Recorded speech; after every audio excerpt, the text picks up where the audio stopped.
Okay, today I want to create this dwarf here. I want to create a bust from him because I like his hat. It's pretty cool with very much details here going on. And yeah, when you are, it's freezing outside, so grab a uh, warm tea or cup of coffee. Or when you are in a warm country, then maybe grab some iced tea or so. And yeah, I'm happy to see you on the stream asking me about 3D in general or about my workflow if you want. Like always, I start with two spheres. I It's not the only one workflow you should know about, but I discovered that this workflow works for me pretty good.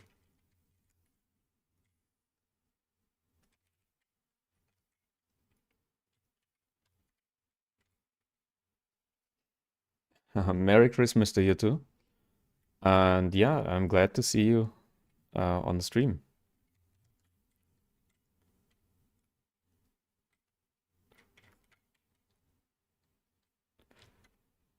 I'm working on this dwarf here. And I told that I pretty much like his hat and beard. It's very cool, actually.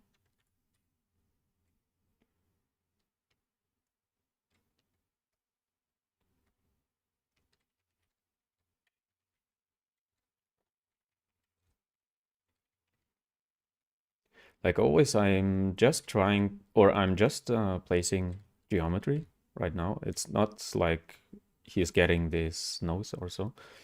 It's just geometry I will use for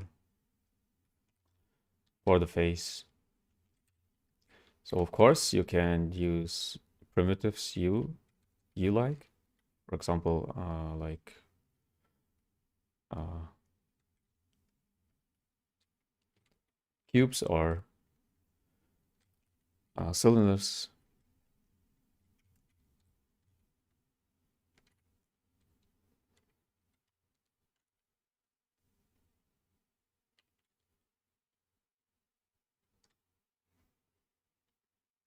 Um, you can select these pieces here when you have your polygroups. I go to auto group and then of course or when I have my mask here, I masked everything but this auto group and it's grouping these pieces together. And then I have to mirror and weld to have the ears in the same group. And when you want to mask like this, then you can just hold Control and click. Then you can select these pieces individually.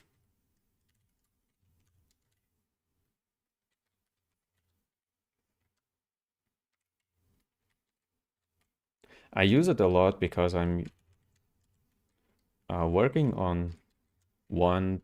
I like to work, especially for the beginning. I like to work in one piece.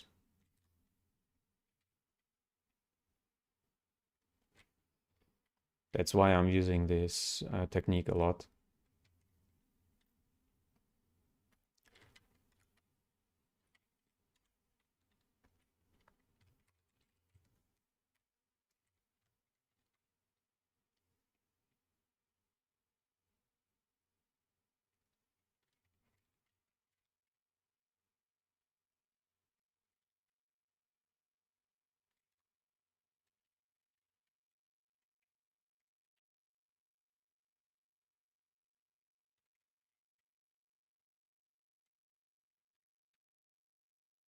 I dynamesh these eyelids right away, just to have enough geometry to work with.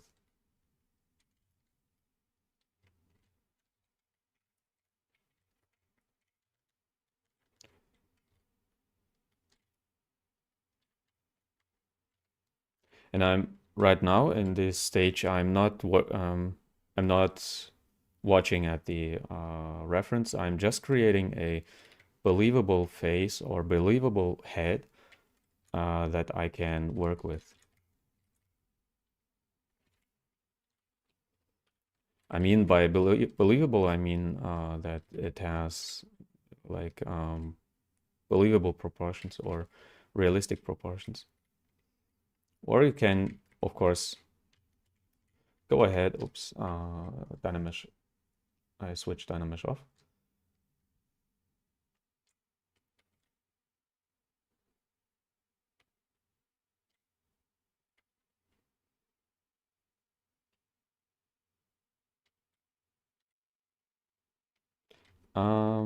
No, you do not have to dynam or auto group every time.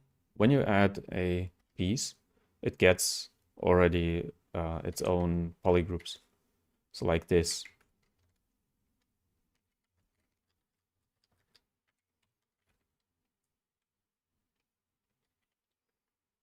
Sheriff is on the stream again. And Horizon. I think Horizon is one of my first followers. You were pretty much commenting on my videos. So thank you. I have my tea because it's freezing outside. I have my warm tea. When you are, like I said, when you are living in a warm environment, in a warm country, then grab some iced tea and enjoy the workflow. Next thing I want to do is to match the perspective. Some kind of I cannot match it 100%, but I try to match it as close as possible right now, and then I redo the perspective over and over when I need it.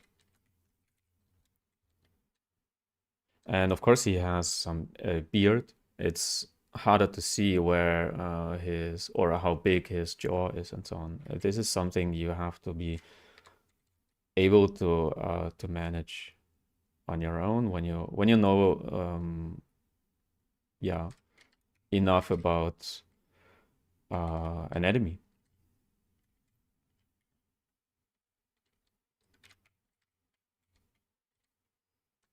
And I think his ear is about here. That's why I think my perspective is not either my perspective is not, or this is not his ear. I don't know. I think I'm not sure if this is his ear. I will try to create it like this, and then I think dwarfs have big ears, but they still have to be in the right position. So I make a mixture between the artwork and real anatomy.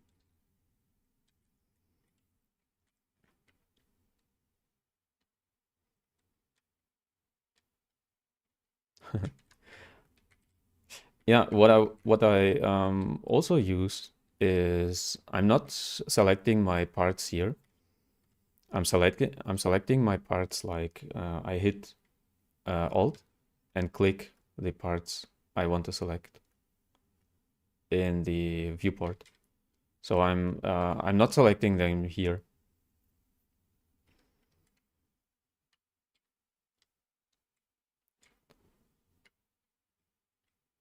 Hi, Seko Pasa. I hope I get your names correct because these are, I think, these are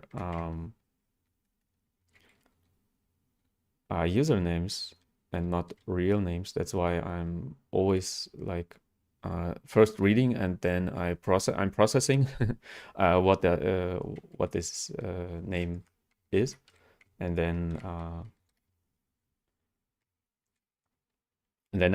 I try to process if this is a real name or not.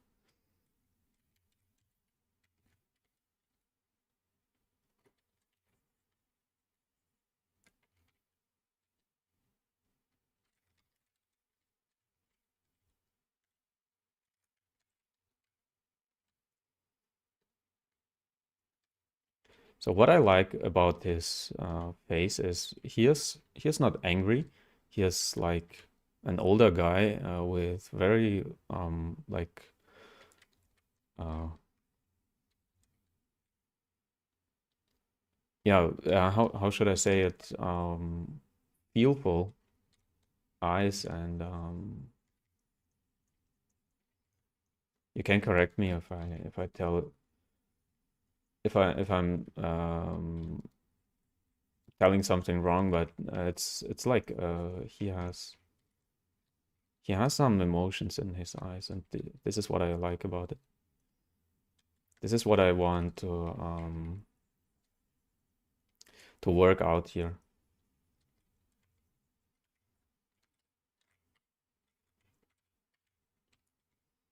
I'm hiring my subdivisions when I need it.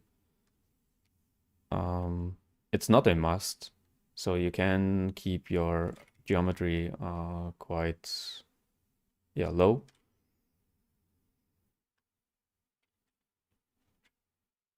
Yeah, calm and patient. Yes, he looks like he is walking around and see things like beautiful things, and yeah, he is very peaceful in his eyes, I think. So I don't want to create him too angry on the eyebrows. And sometimes you need some yeah, like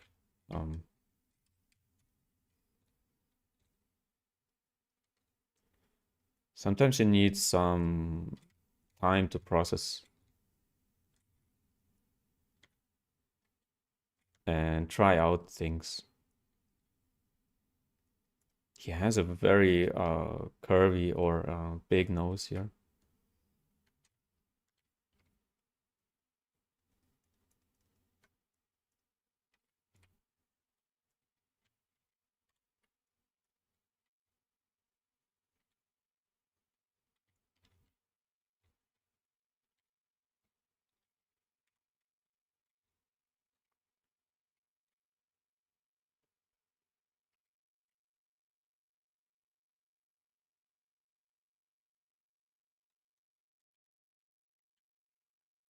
Yeah, I remember that you are one of my first followers and one of my first like long-term followers. Since then, there since then happened a lot on my stream, or I started to stream, and I started to teach. So thank you guys for your support.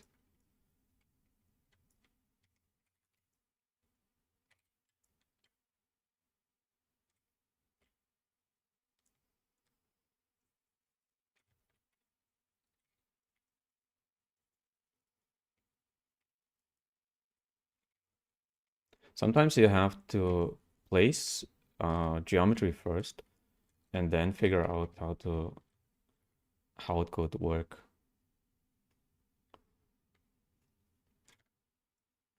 later. I know, whoops, I know he has like a beard. I'm placing like a very cheesy mouth here, just to have something to work on. And then I pull out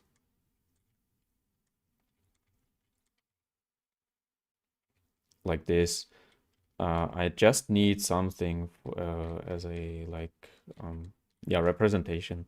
It's not that he has these full mouth or whatever. I just need something for the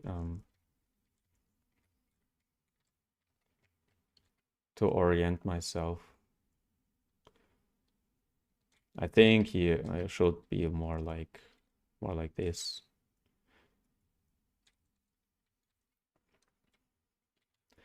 But anyway, it's just for placing, to have something underneath his mouth, his beard.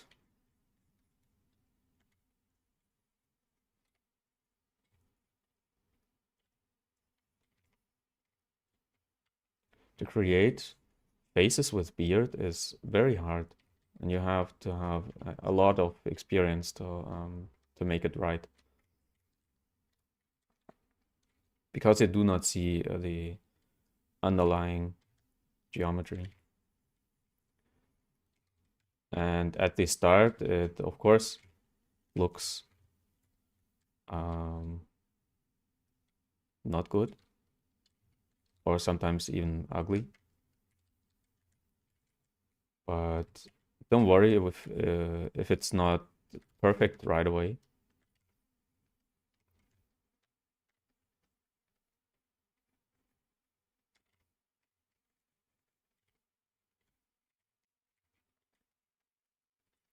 The ear is just a placeholder.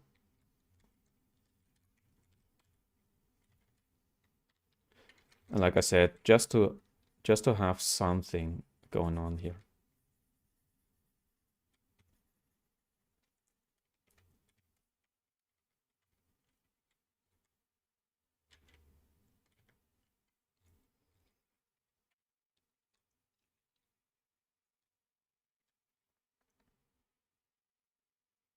I think his eyes will be very challenging to do, to get them correct.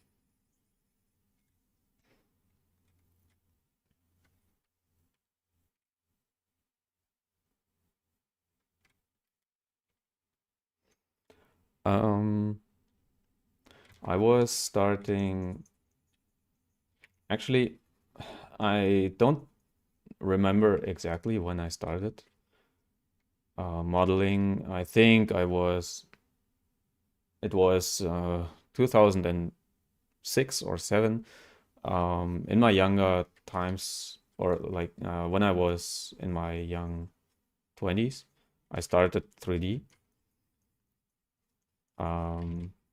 It's about, I don't know, 13 years ago. I started yeah, traditional modeling or polymodeling. And then I immediately started to be more like sculpting, figuring out stuff, making my first steps in 3D sculpting, and of course drawing. I drew a lot in my younger times. When I was in school, I drew a lot and transferred my knowledge from drawing to 3D sculpting. So I always recommend to draw, even if you are more into 3D. I recommend to draw to have an idea of how perspective and proportions are working. And to draw in 2D is much easier because you can do it on your couch, on your I don't know, in the bus when you're driving to school or to university or wherever, or to work. And yeah, get used to 2D first, and then try out, or and then make your first steps in 3D. Do not jump into 3D too early. because it can be frustrating when you're dealing with this program with the buttons, where to push the button to get a reference or whatever. Can be frustrating, of course, especially for a beginner.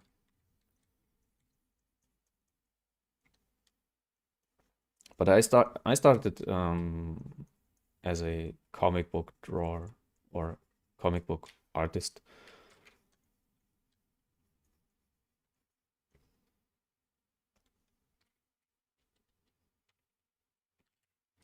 But it was, of course, just in my free time I was drawing comic books.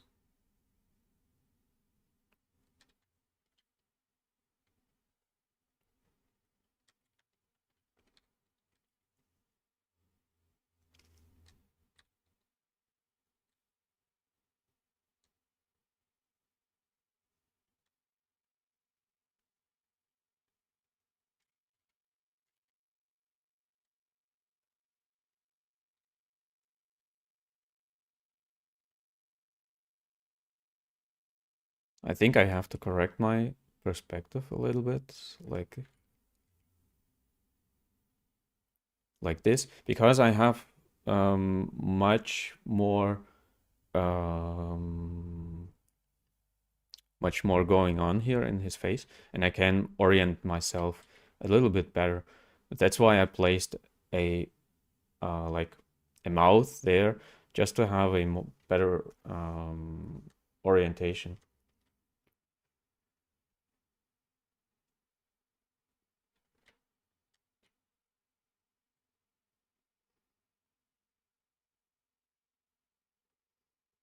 Dynamesh or subdivision is actually, it doesn't really matter what you use for your piece. Use whatever you need. I mean, I'm not using Dynamesh. I'm using subdivision, but yeah, when you Dynamesh everything, and I don't know, like let me try first, of course, save first. Let me try like this.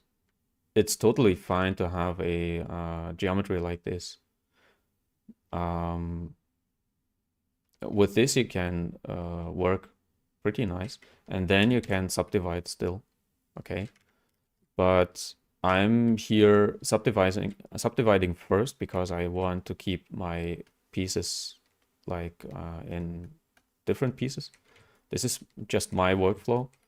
I like to work like this, but it depends, of course, what you actually need. And this doesn't mean you are a, or doesn't have to do with you are a beginner or not. You have to know where you need what, or what you actually need. Okay, no one can tell you, oh, now is the time to use Dynamesh or subdivision or whatever. So you have to develop a feeling for, now I need more geometry to create details like I don't know what. I hope this helps you. I know it's pretty vague when people tell things like this. So it's your decision and these things, but it's actually true. It's your decision what you need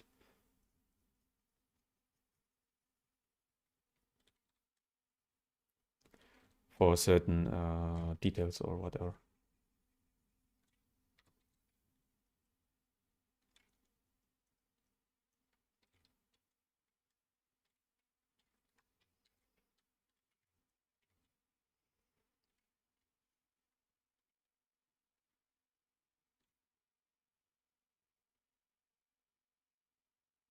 Yeah, I know this like it's not a huge problem. Of course, you can learn your fundamentals in 3D, but it's a lot, yeah, like it's not a lot harder. I don't know how to say it. When you have too little experience in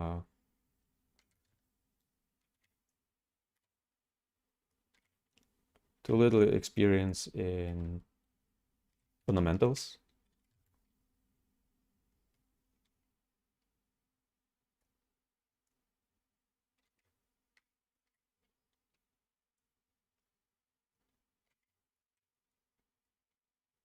then you can't get a problem with learning fundamentals later when you do not learn them right away. I mean, in 2D or traditionally, I don't know how to say it correctly, but I hope you get the I hope you get what I wanted to say. So learn fundamentals first. This is my best advice.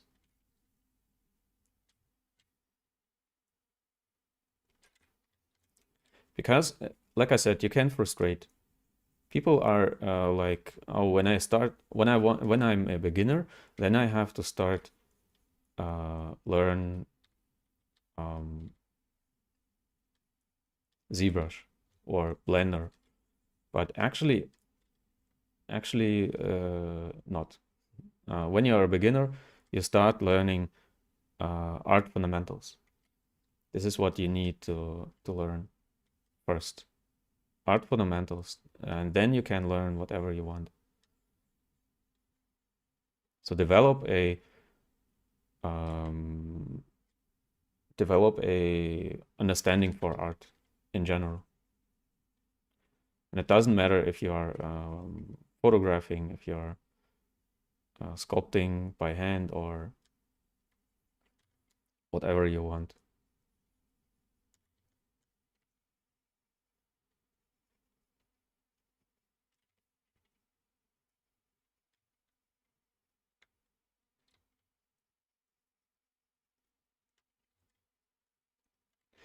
It's time to place his beard and his head. I know that the face is not finished, but um, I need a beard for him to have a better understanding what his um, what his face looks like. Because a beard is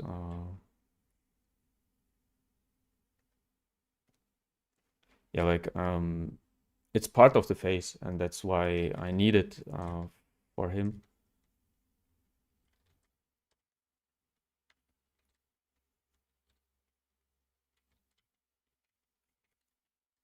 Here, of course, you need Dynamesh, because when you extract your geometry like this, or uh, when you push and pull your geometry like this, then of course you need Dynamesh. So you decide when to use what.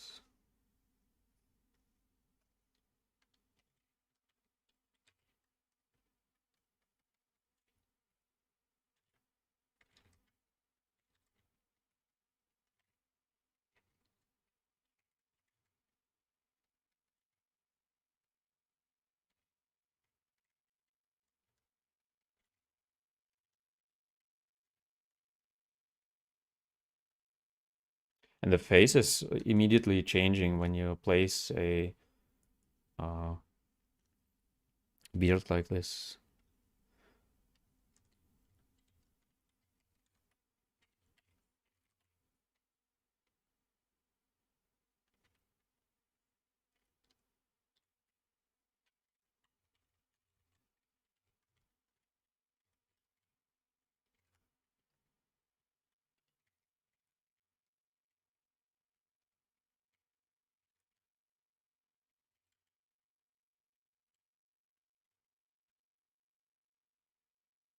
For this, I will use, let me see.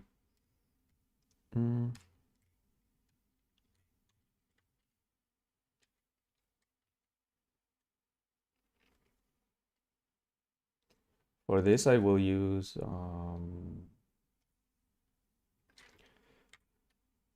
ZModeler.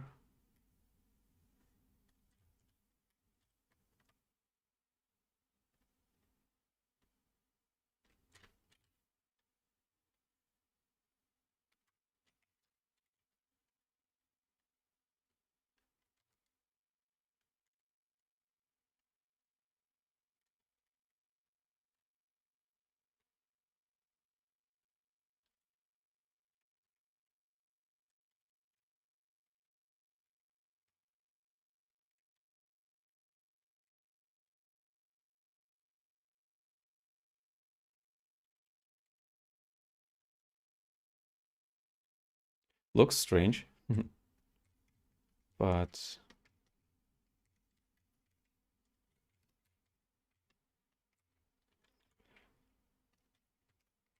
sometimes I get problems with the visibility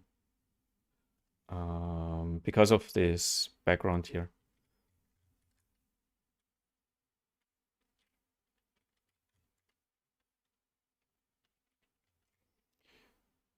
And with deformation, I think like this.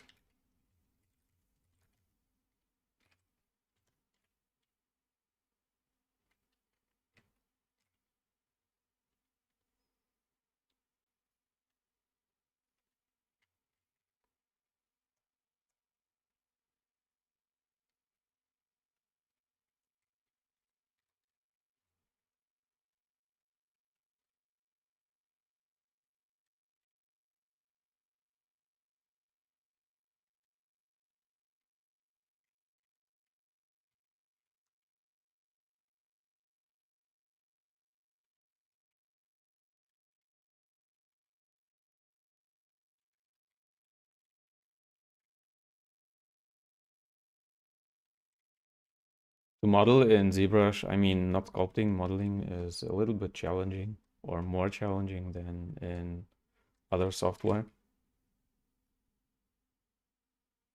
So when you feel like you want to use, I don't know, Blender for this, it's absolutely okay to do it.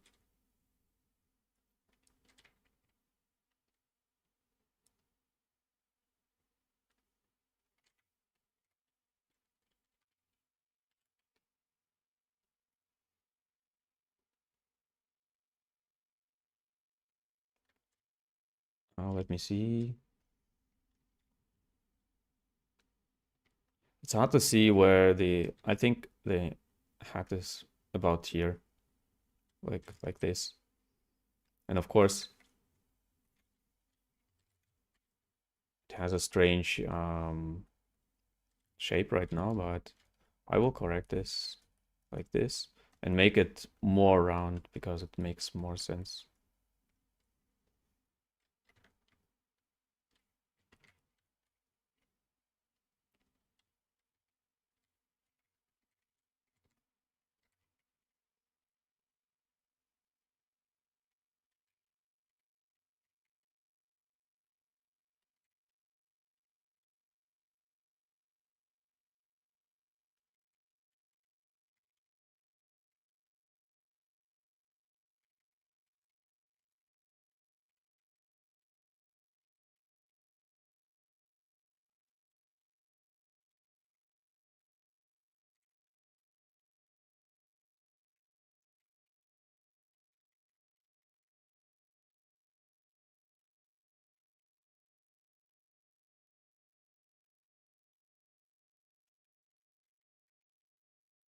I know it looks strange right now, but I need more geometry here. More subdivisions like this.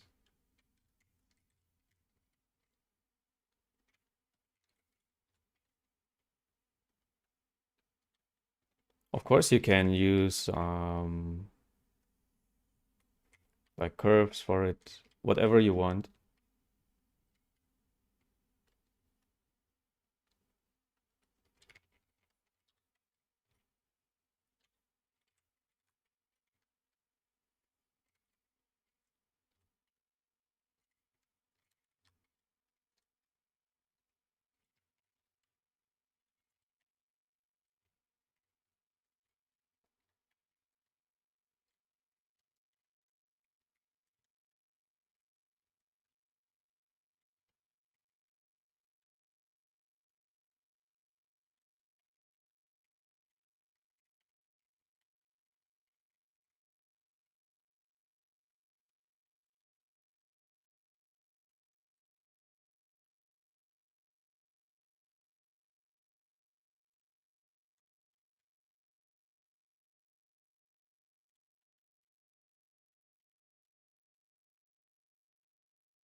I will dynamesh this piece anyway, so don't worry if it's um,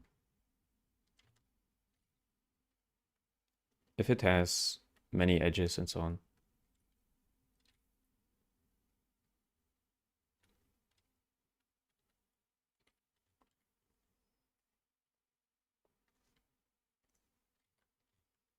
I split this part here and close holes here. Duplicate this piece.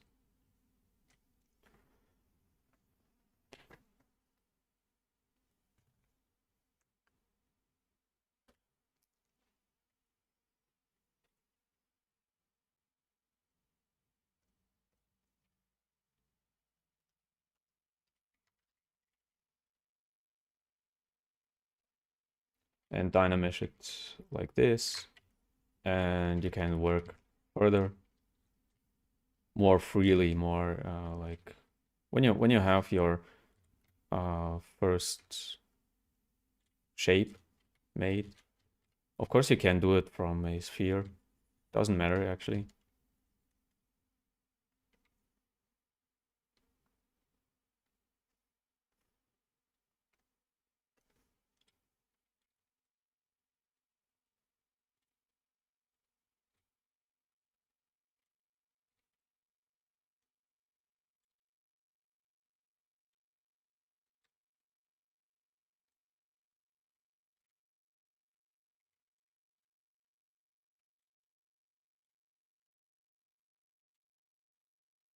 And then get the shape you want.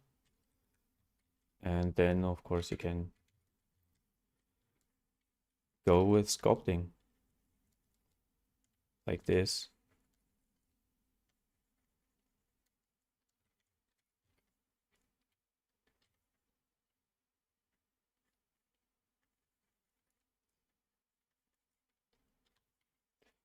Sculpting complex shapes like this is not easy. So take your time to practice a lot.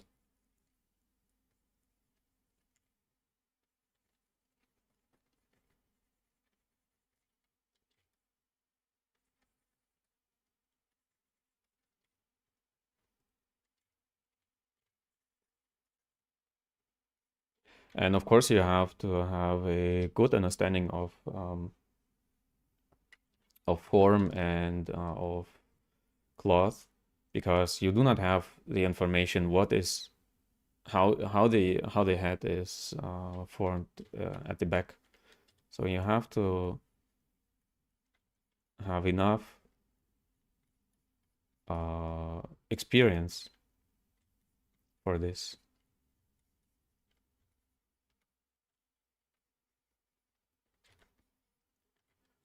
For now, I'm just using the same shape at the back like on the front.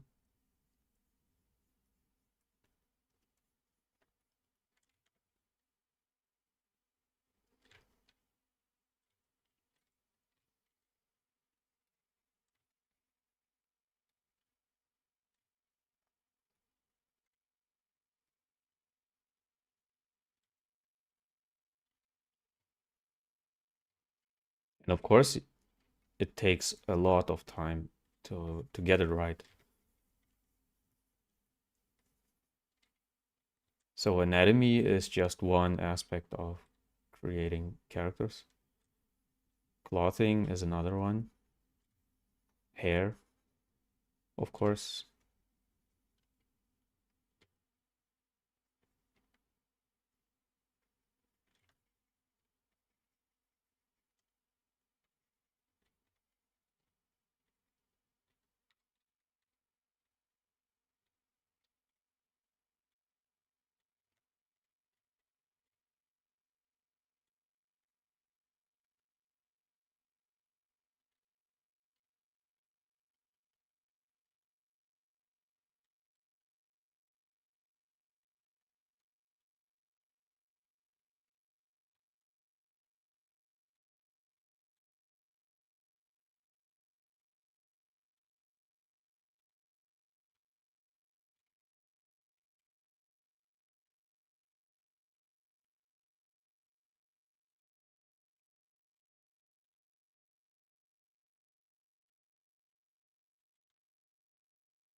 Um,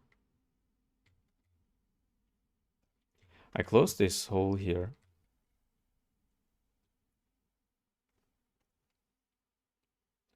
And try ZRemesh this thing here.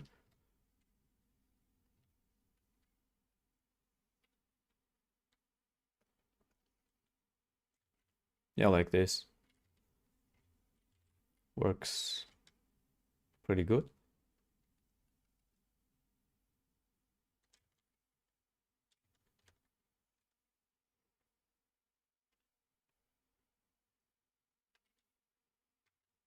And I like to use this dynamic subdivision because you can create thickness like this.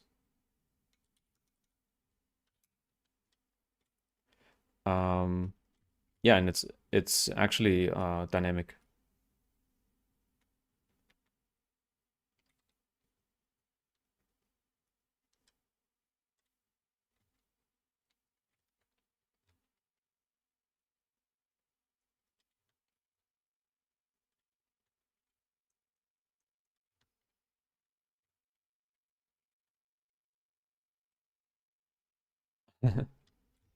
The old question is which program is better than the other one. Actually, I never used Maya, but yeah, it depends, of course, what you want to do and what when you are when you are a self-taught freelance artist or when you are just hobbyist, then I recommend to use Blender. When you're just learning, when you're a beginner, learn the uh, yeah, like cheap, the cheap way. Do not spend too much money on programs in your learning phase. But when you are more into getting a job for in the industry, then you will have to learn um, programs like Cinema 4D, Maya, or 3ds Max. And which is better? Actually, every every program has its problems actually. So there is no perfect program. So for a learning for the learning process, I would recommend to use Blender. But when you want to go to a studio and the studio says like, "Hey, I want you to or we want you to use Maya or Cinema or whatever," then of course you need to work to learn their workflow. And yeah, I hope this um, answers your question, but there is no actually good or less good in this question.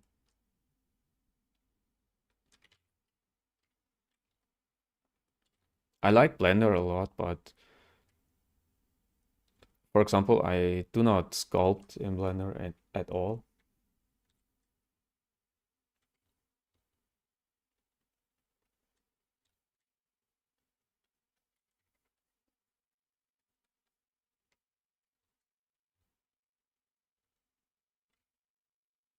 And I cannot tell which is better because, yeah, like I said, depends on what you want to do and what company you are working with or what games you want to work on. I mean, many studios are using. I use Maya when I learn Blender. Really hard. Yeah, when you want to go the cheap way, then of course Blender.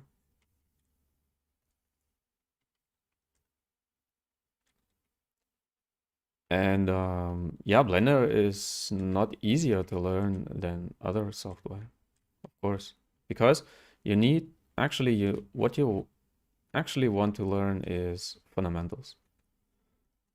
I say it a lot. I know I'm sorry if I'm repeating too much, but what you actually want to learn is fundamentals. And then the program is actually doesn't matter at all.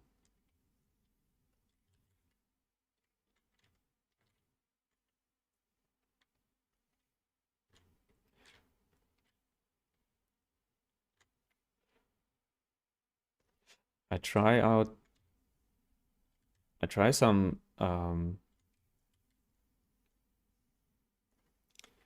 coloring because I feel like I need some colors on him.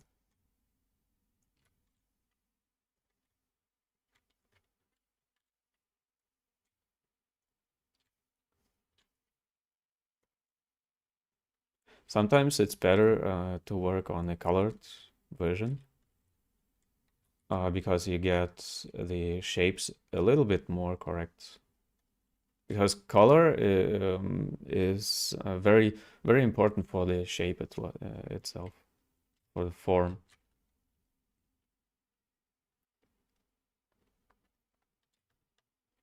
Light and color is part of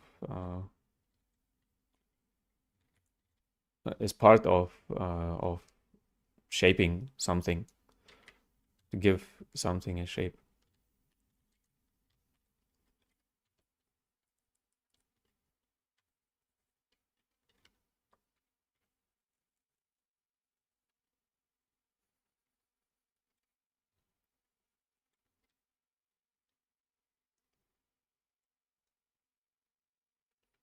Yes, I do mentoring on my Patreon.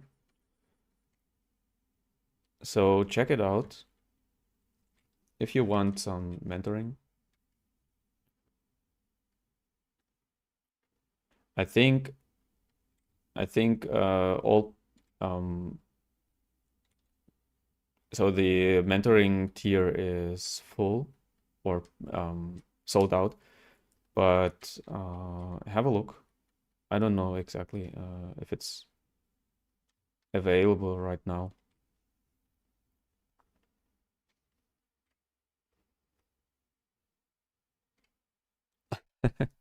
The Jesus sculpt again. Um, yeah, you asked me on one of my streams to create a Jesus sculpt. Actually, I didn't find a good artwork from Jesus. I mean, okay, I mean the Jesus who is on the cross. I could make it create it, but actually I'm more like I'm searching for characters who are interesting in some way and or artworks that are interesting in some way and yeah, I didn't find a artwork from Jesus that was, but I was looking for a artwork from Jesus.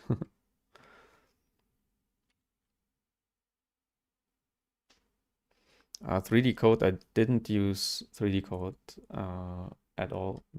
So I didn't use it. I never used it. I think it's very good for texture painting and so on.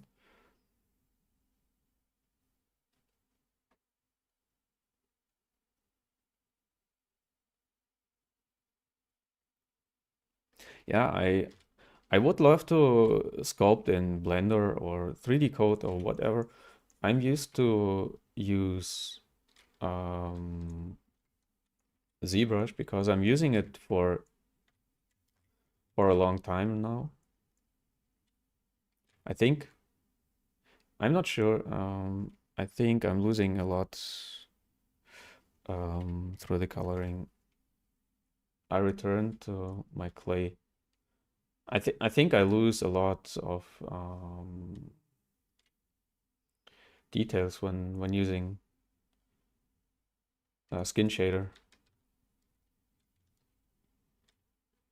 So I'm using the clay shader again and return to coloring later.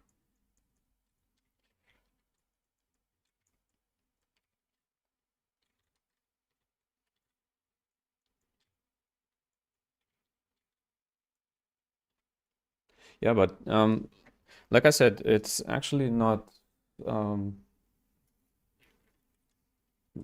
not important what kind of software you use.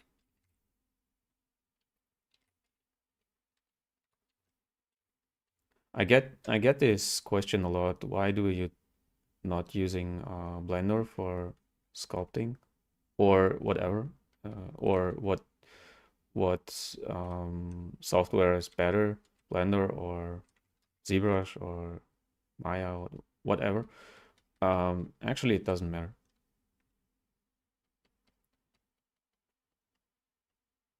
because I'm not passionate about um, any software.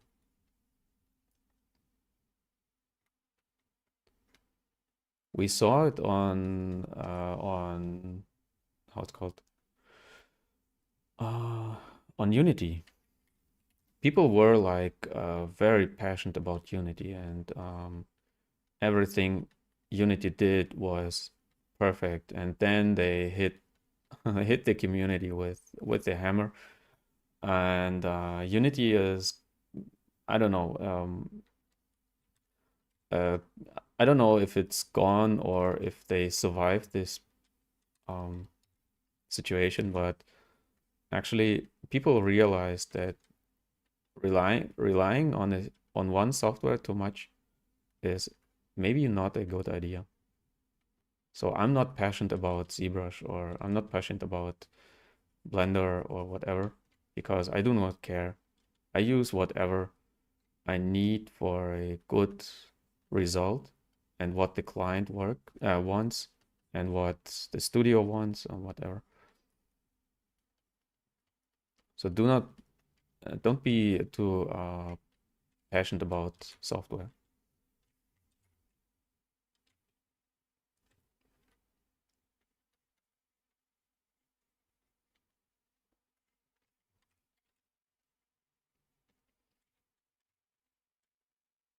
I love ZBrush, but when Blender becomes the industry standard, then I will use Blender.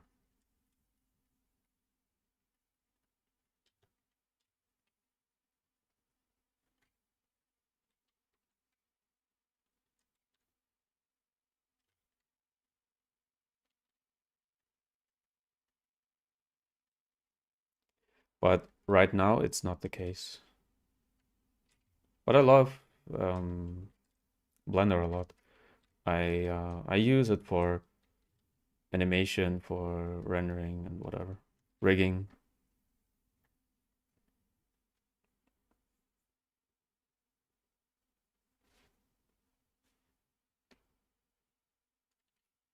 Yeah, Davy Jones is a great character, but it's a lot of work. I think he is very detailed, and when you want to catch every detail on his like tentacle beard and this stuff, then it's a lot of work. So when you have this, when you have mm, when you have enough experience, then of course do it. Yeah, sculpt Davy Jones. It's a great character and a lot of details. And I think it's really fun to work on characters like this. And my actually I like work on characters who have who has or who have these like yeah, these eyes, who have seen a lot, lived a lot, old people and so on. I love these characters, not just beautiful, sexy girls and so on.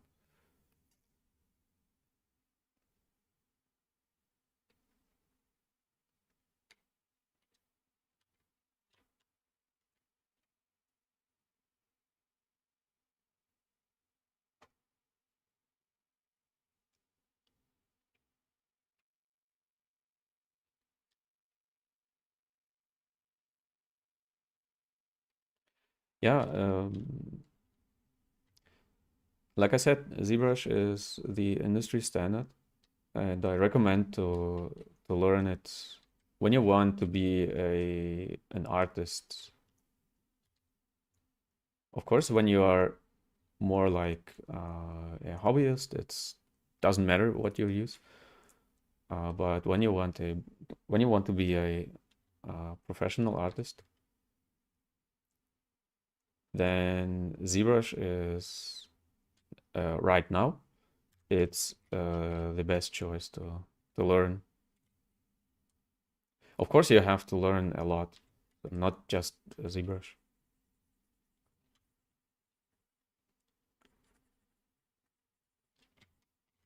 And now, when I have my beard here, then I have a better understanding of, or a better idea for the face. And of course, I need some eyebrows.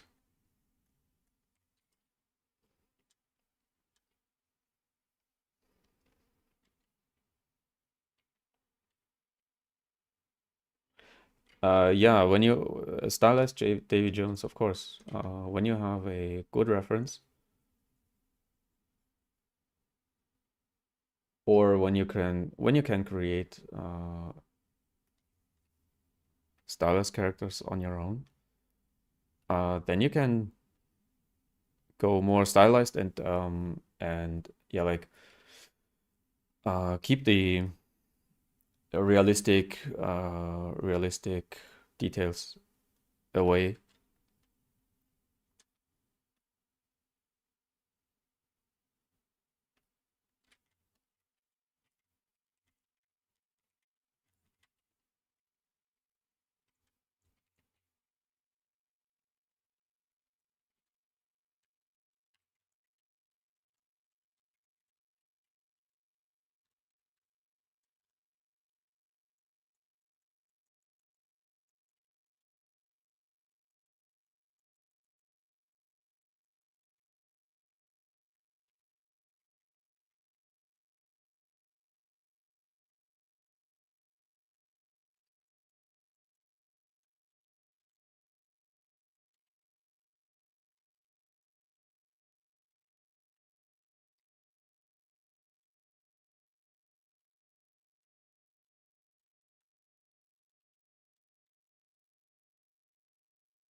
You don't like girls. Of course, I have a lot of girls. I mean, models, of course, um, on my channel, but girls are more like, of course, they are beautiful and these things, but they are less interesting to work on. They have their own interesting stuff, of course, like the position or the clothing and so on. But what I mean is the face. On male characters, you can of course create a lot of wrinkles and big noses and big ears. This is visually a lot more interesting, I think. Or not a lot more interesting, but it is very interesting.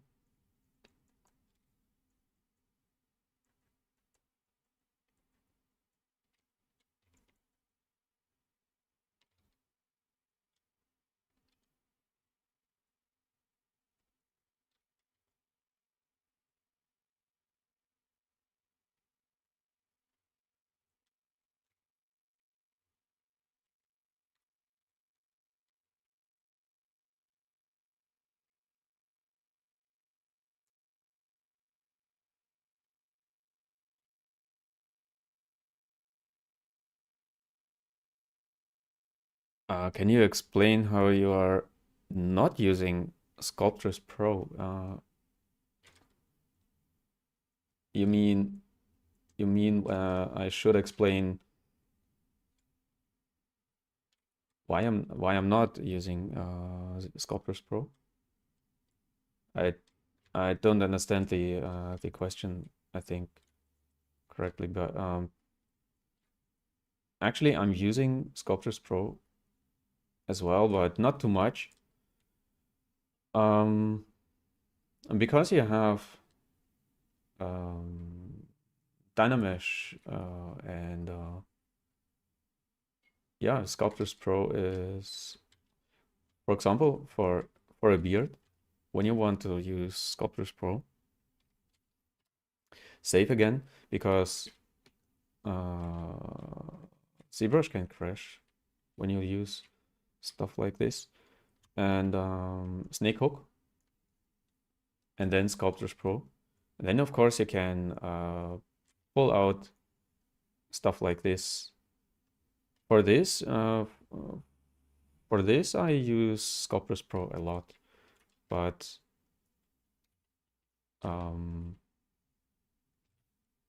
yeah, maybe later, because right now I'm fine with my beard, like here. And I'm totally fine when it's when the geometry is not perfect, because the piece itself is a quick one, and I can still pull out stuff like this, and I do not care if it's not perfect right here. It's still enough geometry.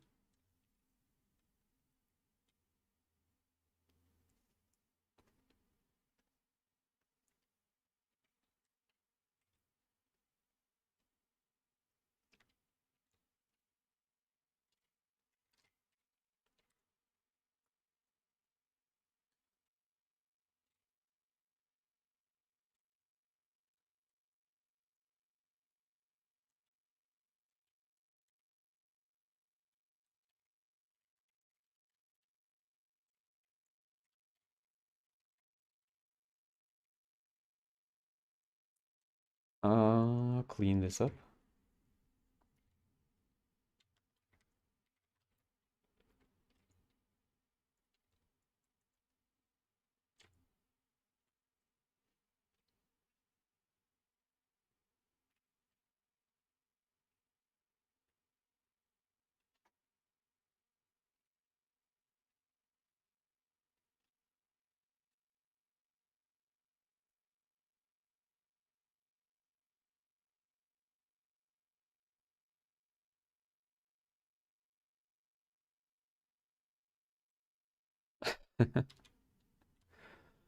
Yeah, maybe. Of course, a client watches what you do, and I don't think that that a client is saying like, "Oh, he is a pervert because he is doing girls," but at least create when you want to create girls, then create interesting characters. Actually, clients are more interested in if you can create interesting characters. It doesn't matter if it's female or male. And of course, if you are able to create um, anatomy, clothing,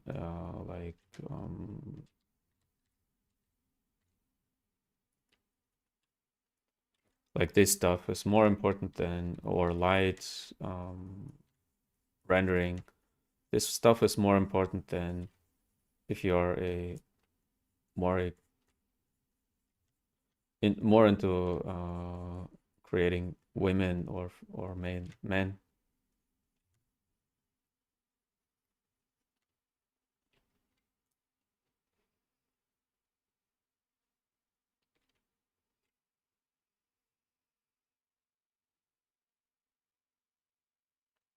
Yeah, you have to be able to create female and male characters. Doesn't matter what kind of industry you're applying to.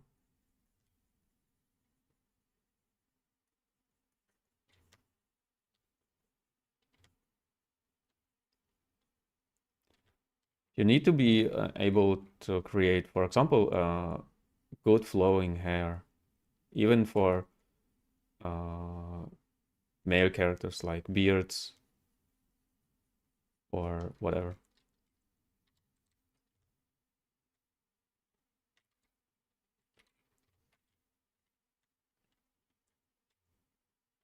So learn making hair a lot when you want to go into the industry. I mean, into figurine industry or gaming industry. It doesn't matter. Hair is very important for 3D characters.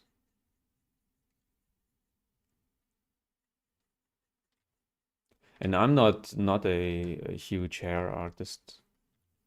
I'm still learning how to create good flowing hair.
Mhm.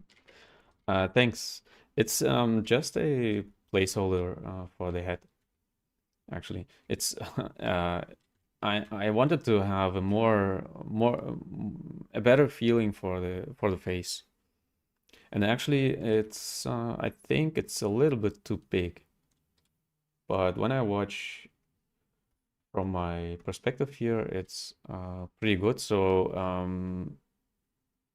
I think my perspective is not correct. My my character is watching too much towards one direction. So I have to rework my perspective anyway. And I do this process over and over. I repeat this process to match the character better because when I tilt his face down, then you see that the hat is actually too big. So my perspective was not good enough like this. He's watching too much to one direction or to this direction here. So I have to correct it like this. And then I see that the hat is actually too big.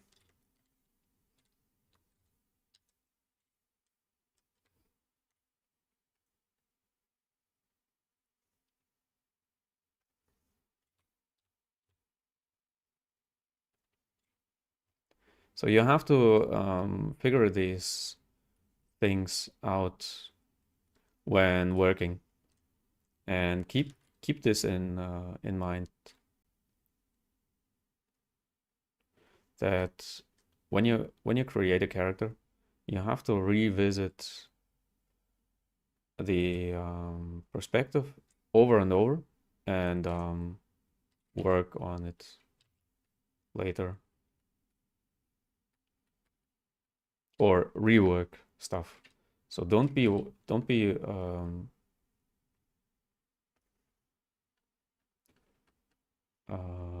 be able to rework stuff like anatomy and so on. Sometimes um, I'm pushing and pulling on the body, and then I have to rework the anatomy. So don't be like, oh, I worked for 10 hours on the anatomy and I do not want to change it. You have to be able to change things here and there because clients are more like, oh, I don't like this, I don't like that, and I want you to change things.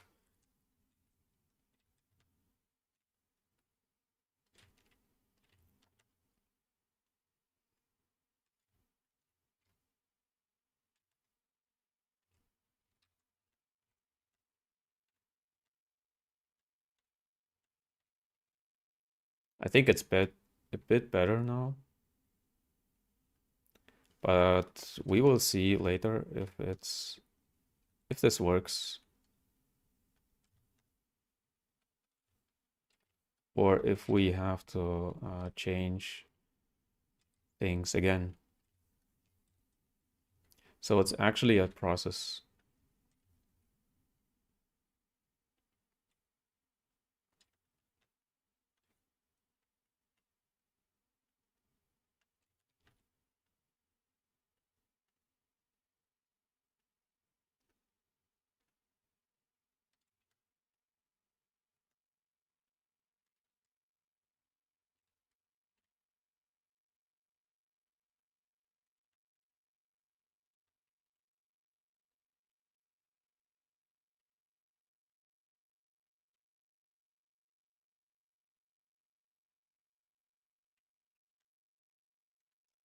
Poly painting, uh, I would I would like to poly paint this piece, but I'm still not there. Actually, I have a lot uh, details I'm missing. So let me see. From my new perspective, I draw some wrinkles here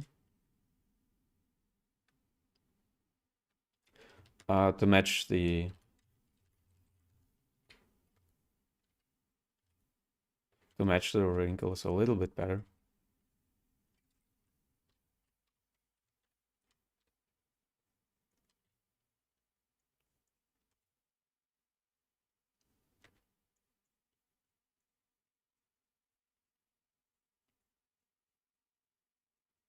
I still keep it really rough.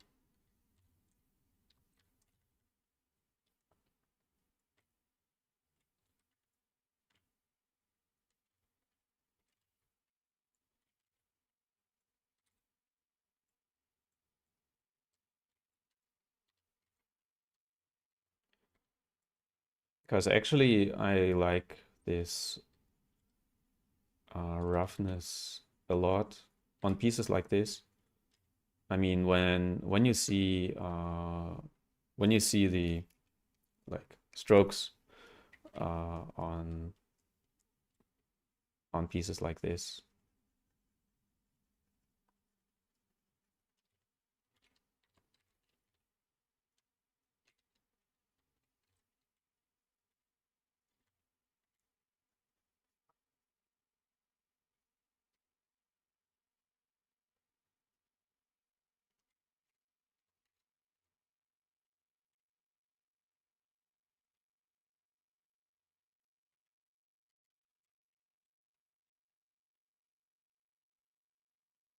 Mm.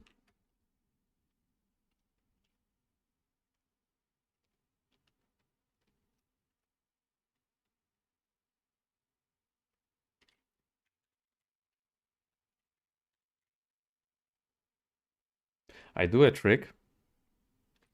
I deleted my lower subdivisions, and I want to merge these together. So I hire subdivisions here and merge down again, and then I'm able to restore. I should be able to restore.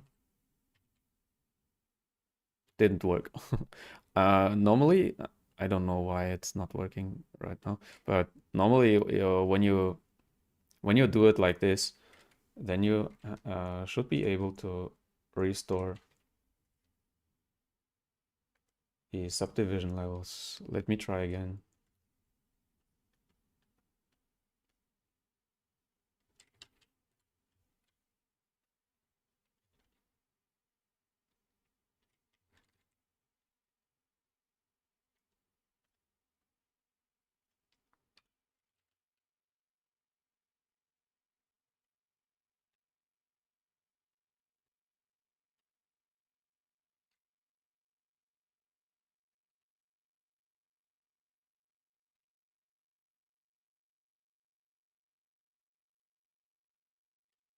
Still doesn't work. I don't know why.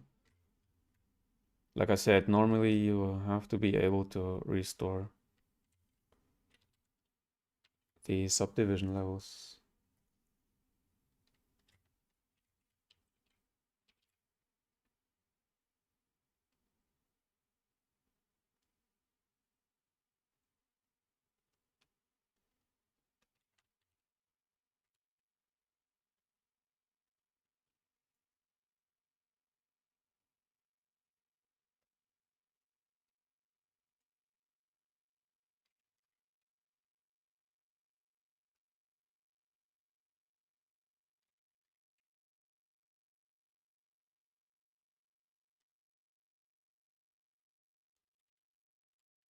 Okay, I do it like this. I did a quick Dynamesh and merge this down. Okay, this is also fine for me because I want to work more on the eyelids.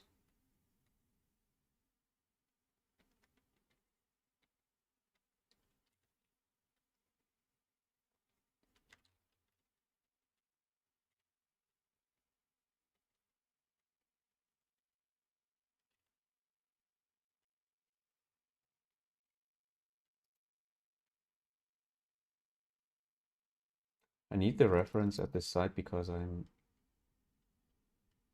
very close to the eyes and I do not see the reference. So let me open the reference on this side.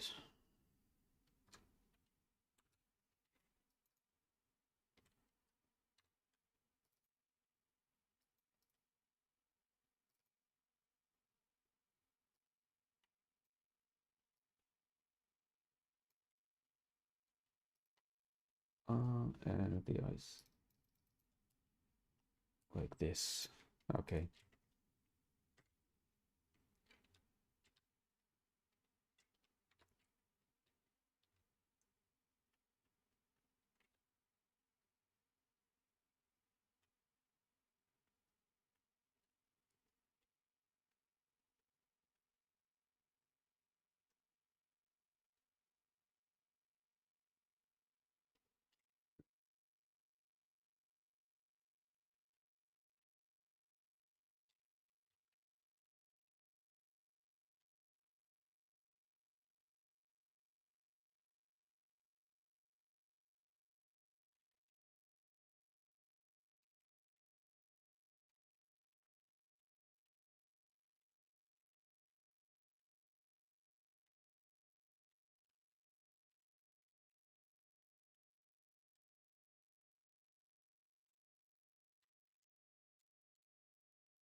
And detailing is also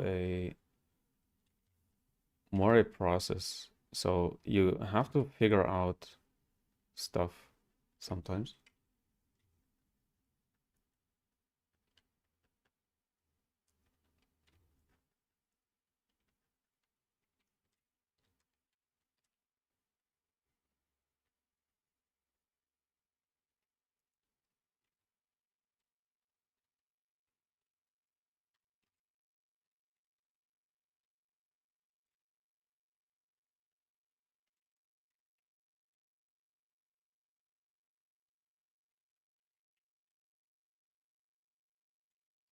He has these deep cuts at the cheeks.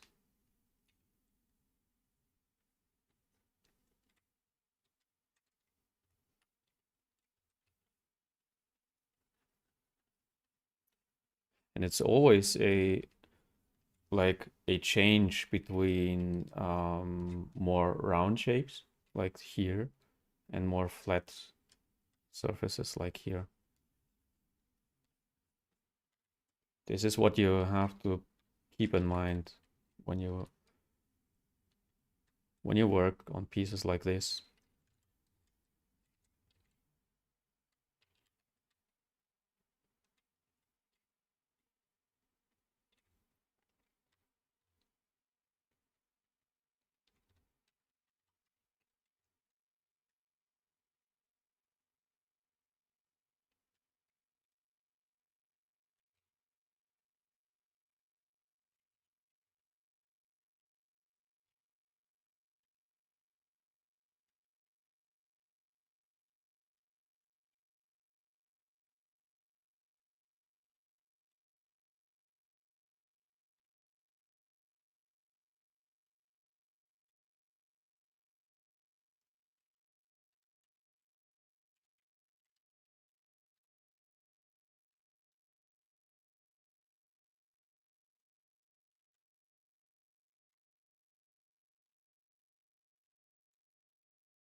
The cuts are a little bit too dominant here.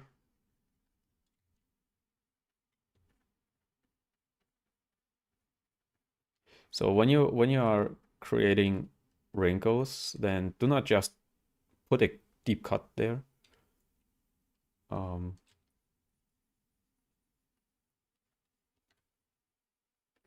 like I said, it's more like a change between surfaces, flat surface, or and rounder shapes like this. So when you place just a deep cut there, it could be look it could look more unnatural.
I rotate the eyes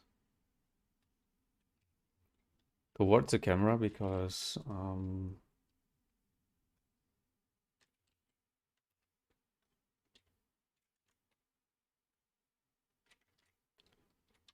it applies a lot to his character.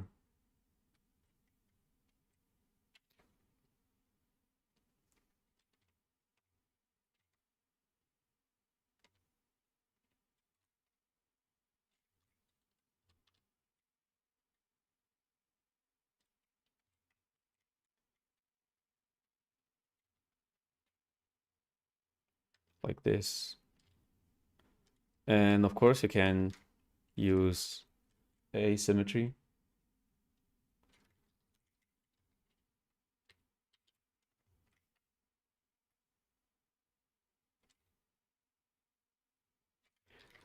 When you want, you can use asymmetry to get more like a more interesting stuff, or more interesting look on his face.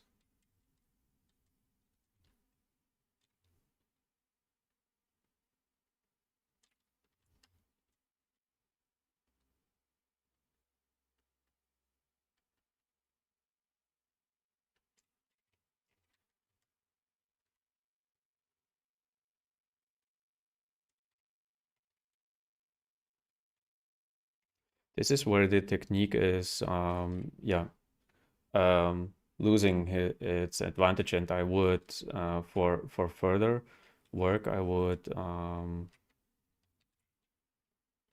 dynamesh this together.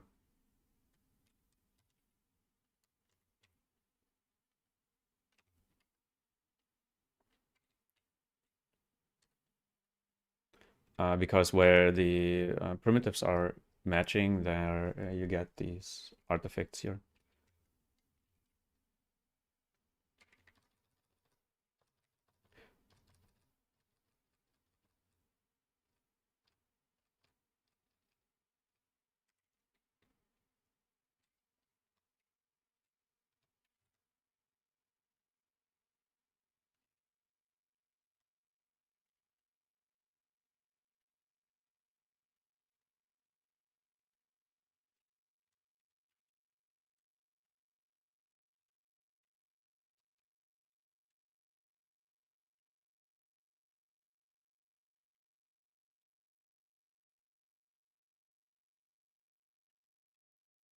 These subtle curves, you need a lot for characters like this, because he has a very subtle look on his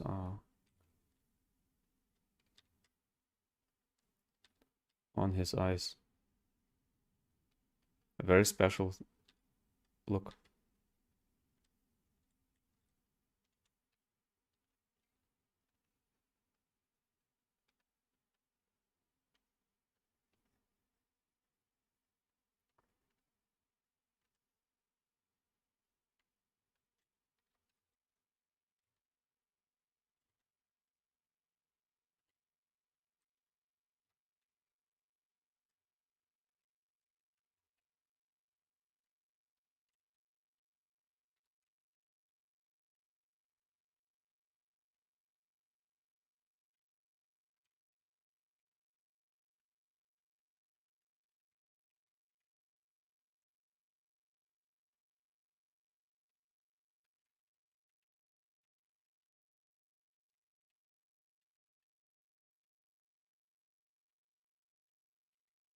I extract some geometry for this band on, or how it's called,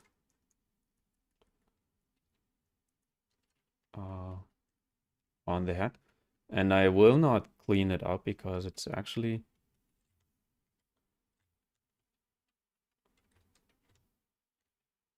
already on the concept. It's very like wavy.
Thank you for all newcomers in the stream. Thanks a lot for your comments and input.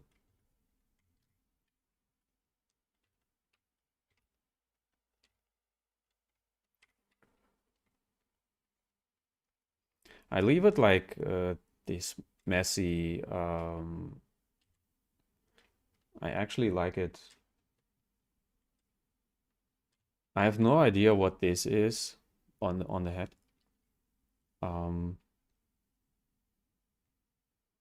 When this would be a client work, I would ask for more details here.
Like I said, I don't have enough information what's going on here at the backside.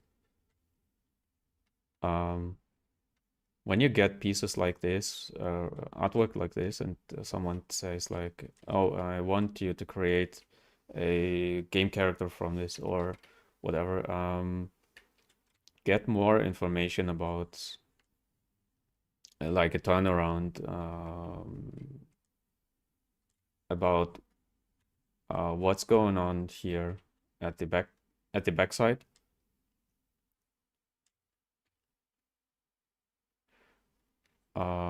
Or get some references from like, or you can of course create a marmoset, no marmoset, how it's called. I mean you can create, how it's called, the simulation, cloth simulation programs.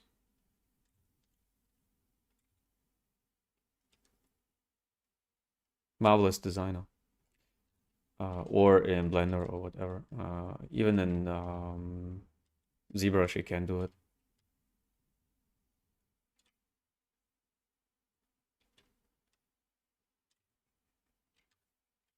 But get more information about what's going on here at the backside.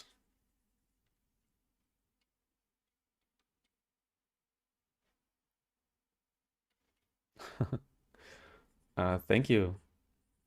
You are in Brazil, so yeah, like I said in my earlier streams, I think it's very cool to have the chance to watch people from all over the world, to talk to them or to see what they are doing.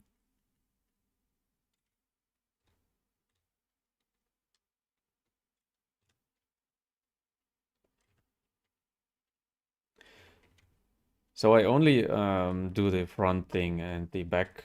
I don't know. When this would be a piece like for a game, I would ask for more references, or I would tell like, okay, when I do not get enough information, then I do my best to match the front, like it's made on the front,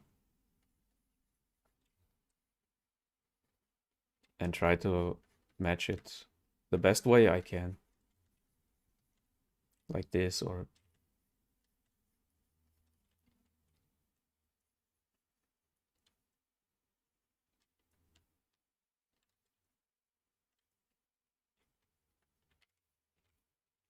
sometimes you do not get enough information and you have to deal with it.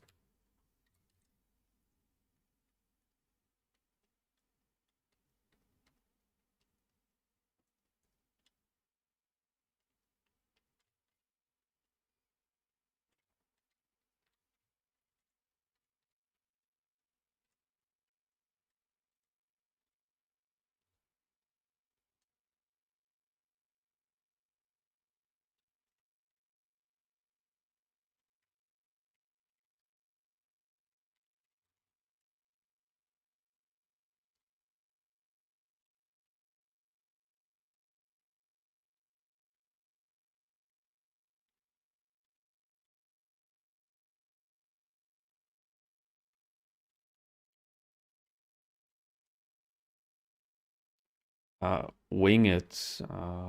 What does this mean? I have no idea what this means. Wing it.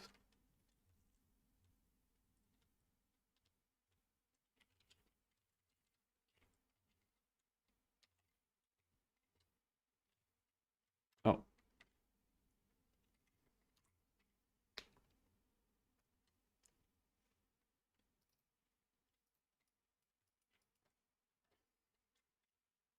Mm.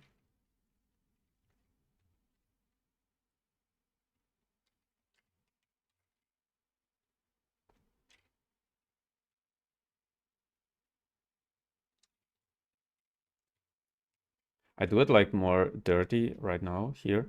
I would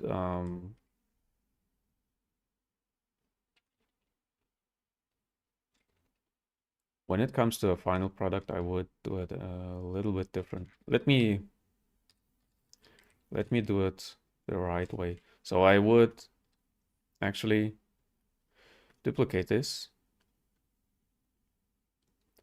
apply the dynamic subdivisions,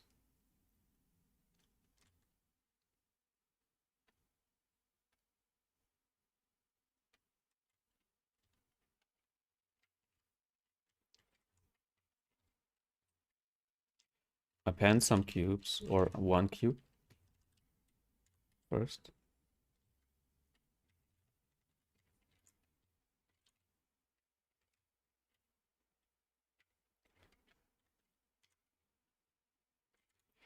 And do a Boolean operation here.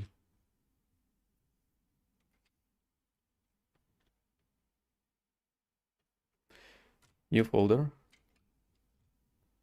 and place it in one folder. And do a live Boolean for these cuts.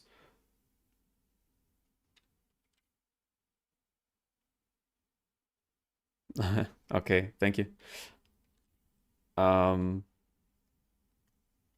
Yeah, to create these cuts, I would actually do more Boolean operations for a final piece. I mean,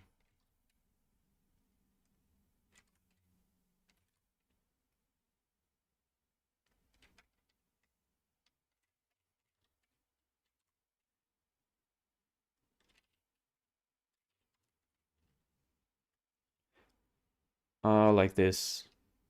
And you can, of course, place a lot of these cubes to get these cuts there.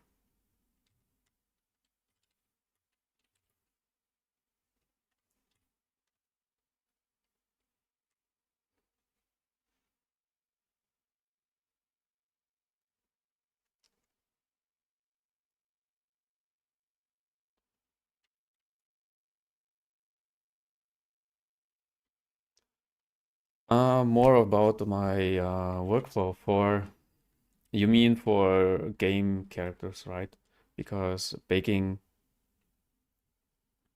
is not always necessary for animation characters.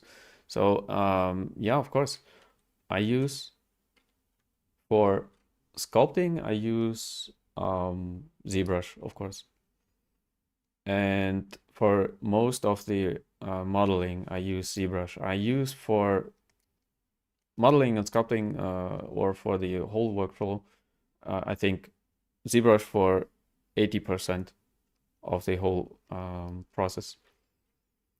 And then I go to Blender, make a retopo, a low poly version. And then I create my UVs in Blender, go to Substance Painter, do the baking and material thing in Substance. And then I go back to Blender, or when I need a gaming character, like I said, to the gaming software, Unity, or I mean the engine, Unity or Unreal. I use Unreal, for example, for game characters a lot. And yeah, implementing my low poly and my textures into the game engine, rigging in Blender. But you can actually, I used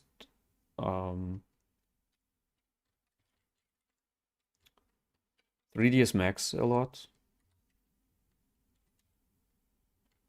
for rigging and animation.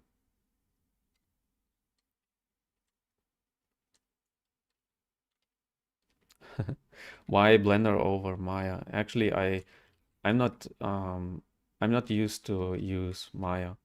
I never used Maya. That's why. And I was working in 3ds Max a lot.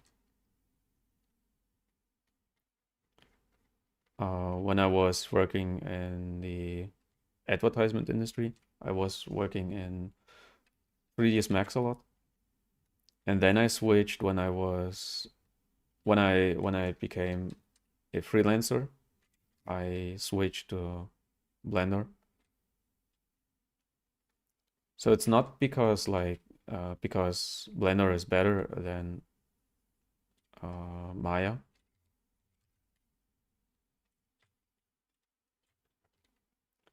But just because it's for free, it's yeah, the access is very quick and easy, and it works the same way actually, like other software. Yeah, that's the process or the workflow. Of course, it's very compressed. Mm,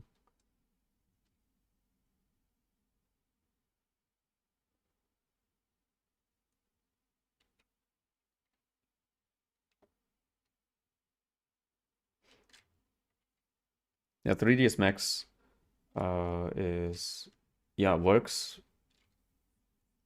the same way actually like Maya or Blender or whatever. You can use whatever you want. Do not think that when you're using 3ds Max then you are not employable or whatever. It's actually not true.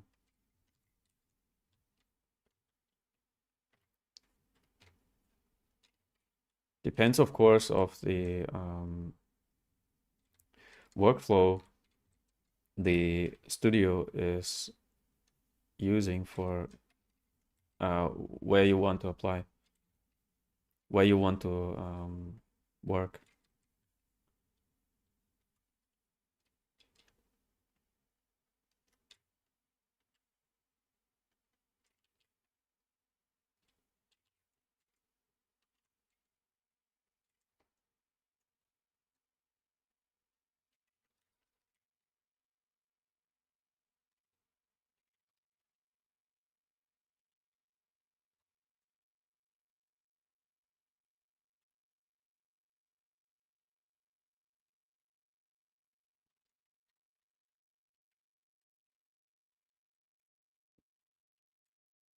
Even if we do not see a lot um,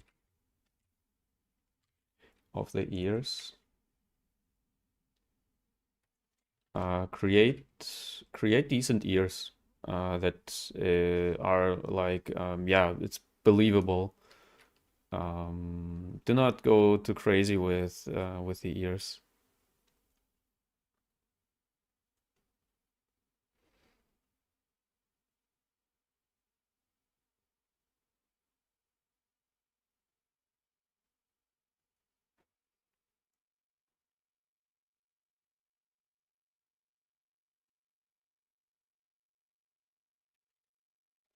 Uh, yeah, Blender is a powerful piece of software, of course, but when a studio doesn't work with Blender, then you have to learn something else.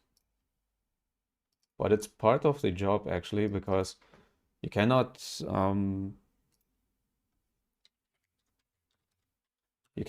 you cannot expect that when you learn a software, then you can use it for 50 years in your career until you retire.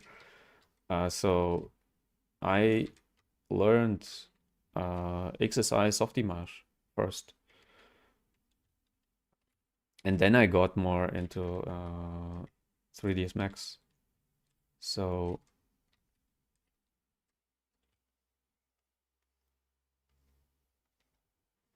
it's absolutely normal when you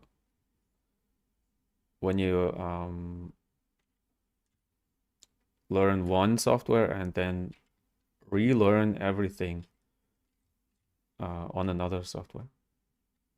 I got a job back then, and I had to relearn uh, everything in 3ds Max. This is what I mean by do not stick too much or do not be passionate about one software.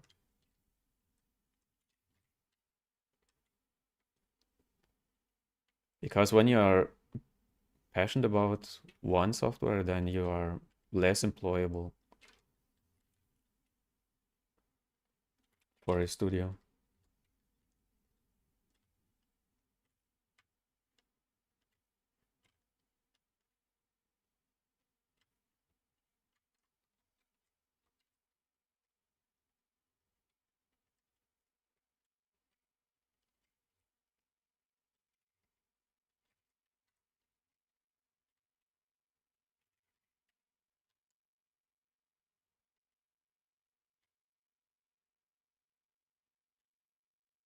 And when you apply to a job, then don't be like, oh, you're working in Maya, why not in Blender?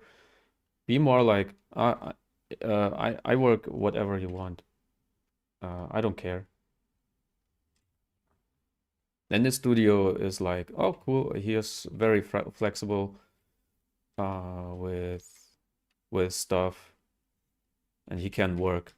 Actually, this is what matters more, that you can work. Doesn't matter what kind of software. Uh, I'm creating here these um, um, strands just for more understanding Of course, I would create it more realistic for animation or for a game. I mean the beard. Um, but here it's just a placeholder. I call it always placeholder because I need more understanding or more clarification how I'm planning the hair.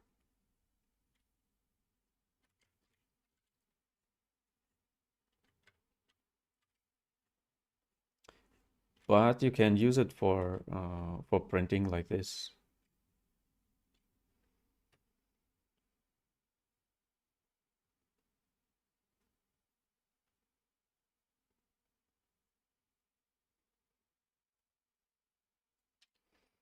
Actually, as a freelancer, you're not picking uh, software you like, but you're picking the software your client needs.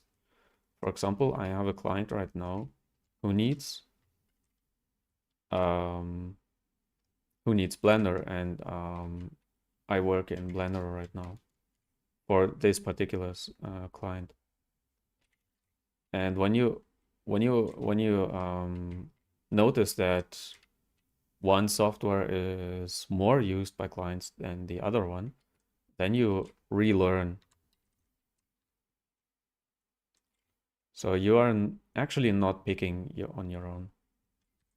You are always watching what is more needed, because in the end you have to earn money, and you pick the software that's more needed.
If you're wondering why I'm symmetrical here, I go first symmetrical and break the symmetry later when I'm finished, because to do it on both sides, like asymmetrical, is more work, and I want to save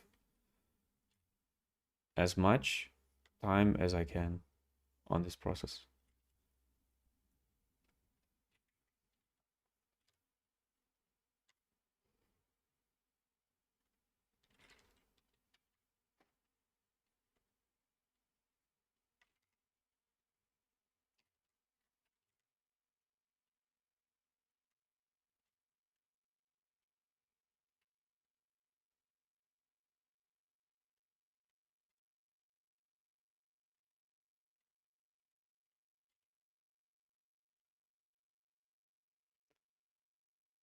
You was You've been a hobbyist. Are you not a hobbyist anymore? So you are working in the industry?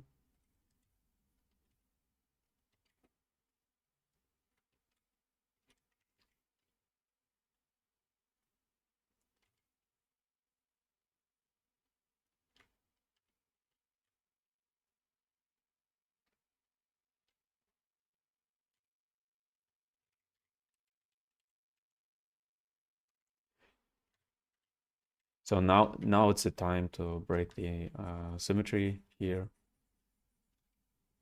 and to create some more uh, like different strokes. And of course you can break just by pushing and pulling the geometry around.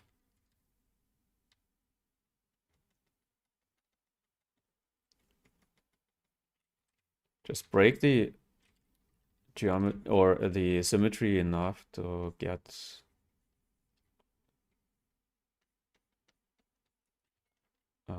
an like asymmetric uh, beard here, like this.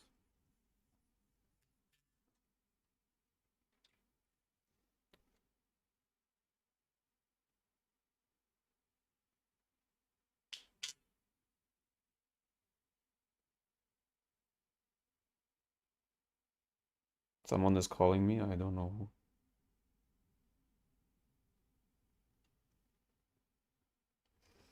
Anyway,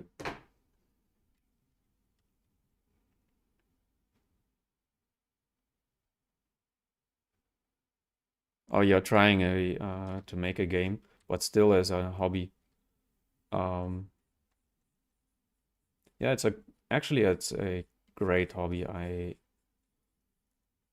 When I was younger, as a student or as a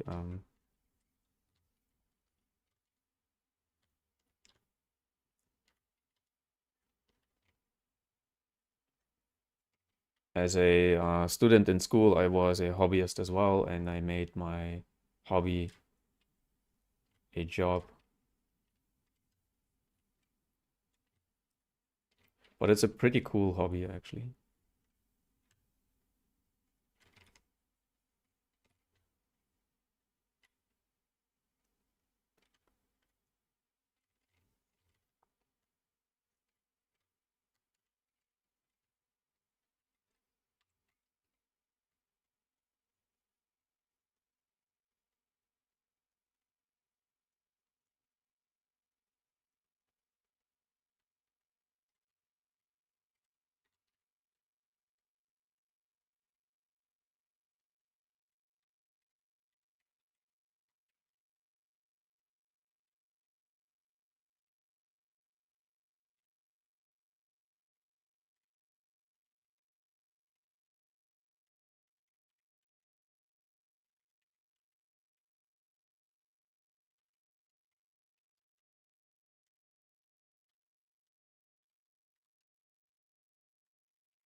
And break the symmetry even more when you're pushing and pulling um, stuff around, like it's more influenced by wind or so. I know I'm not finished here. Maybe I create some strokes here, but this is actually enough for me to create um, like create an idea of the beard as a 3D like a base mesh for creating the real hair. So I could hand this beard, this piece to my, I don't know, to my colleague who is making hair, a hair artist, and it's enough information for him to create the hair for this character, or to hand it to my art director and say like, okay, this is the beard what I would do for this character. We can do some poly paint. So for poly painting, actually, I use mostly. I already applied some I use the skin shader. Let me apply some colors like this.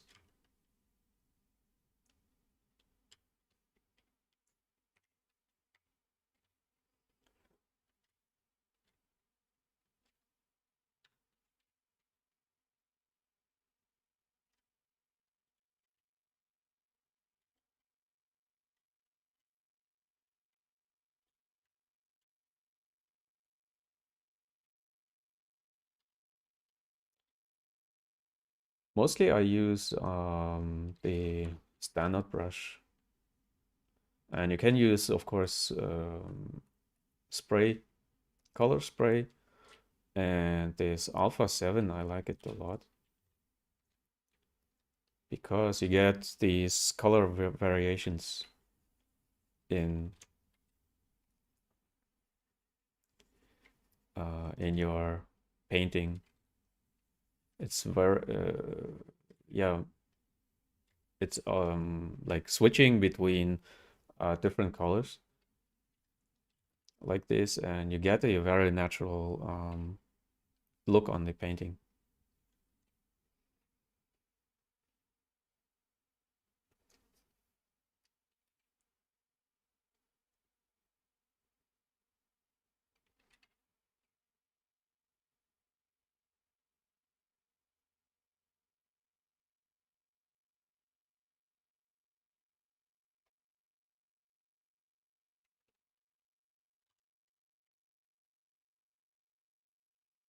I apply like basic colors first.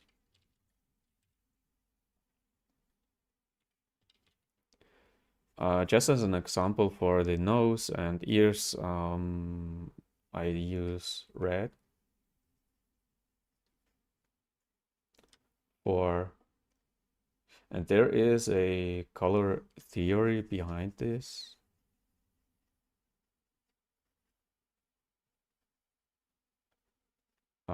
I try to explain it.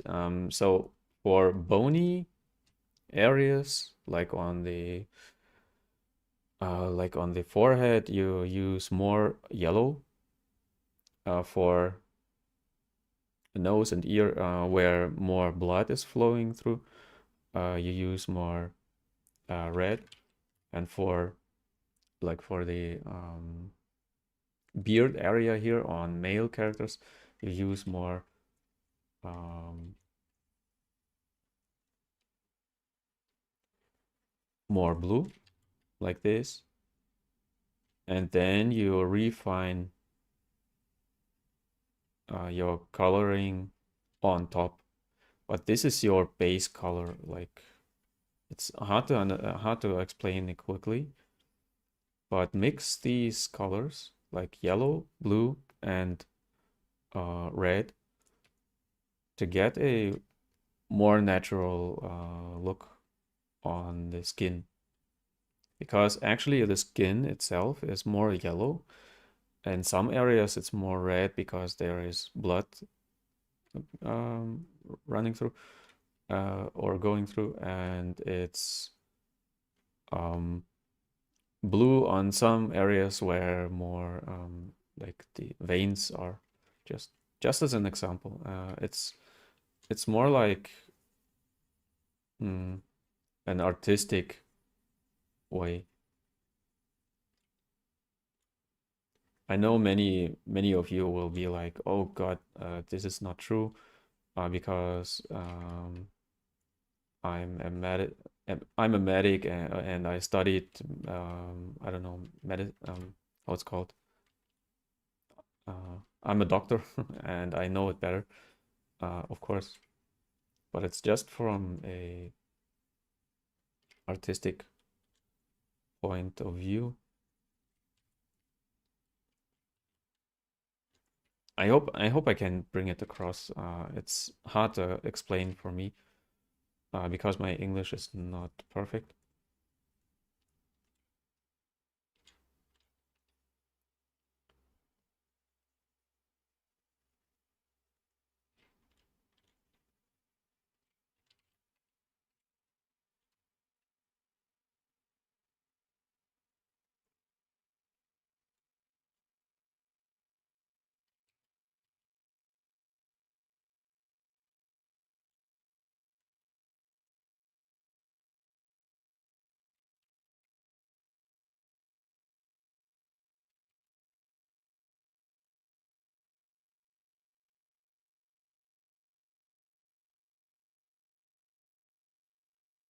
But this is just for the Caucasian type.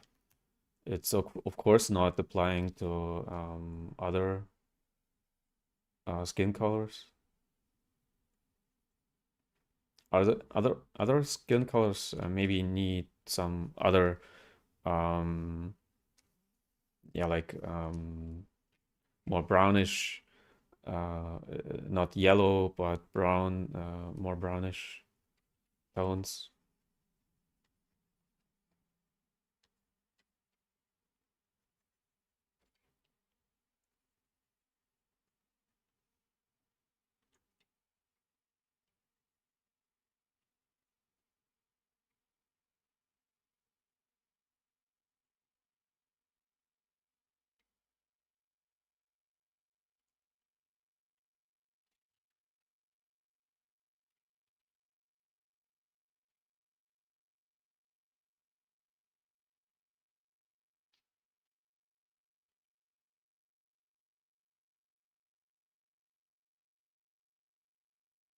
Oh, you broke your left collarbone. It's actually pretty painful.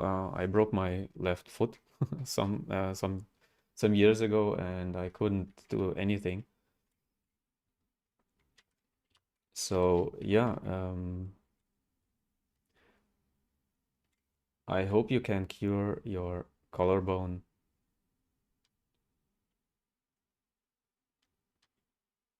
and I hope you have someone who is helping you to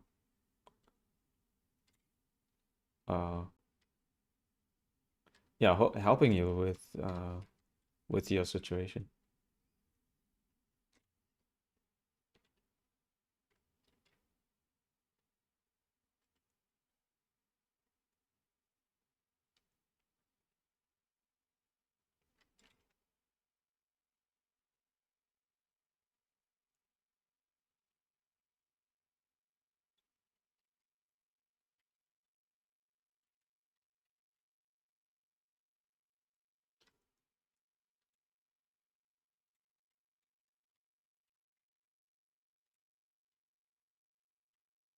This is also just a quick coloring. Of course, you need more like underlying the skin, like skin layers and so on.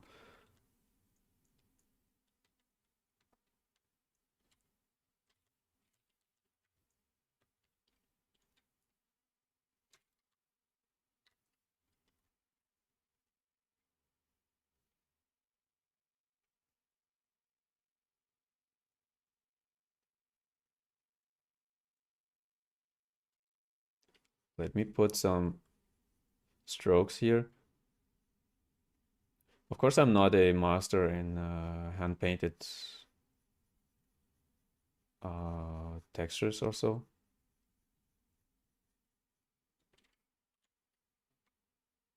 So don't expect too much here in this short time.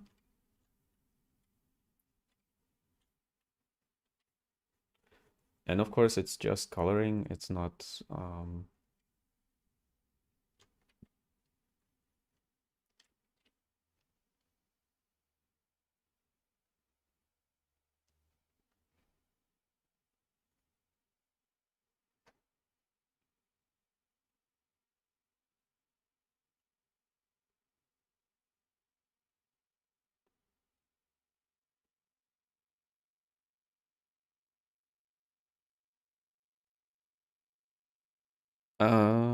is it a donation? This blue um this blue thing?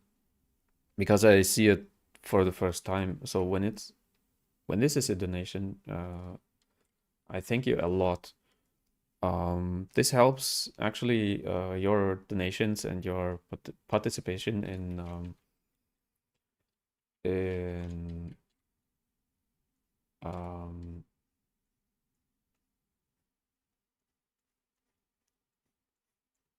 your participation in Patreon and so on helps me a lot to be a freelance artist, a YouTube artist, so I can be more free from freelancing and make more videos like on YouTube, um,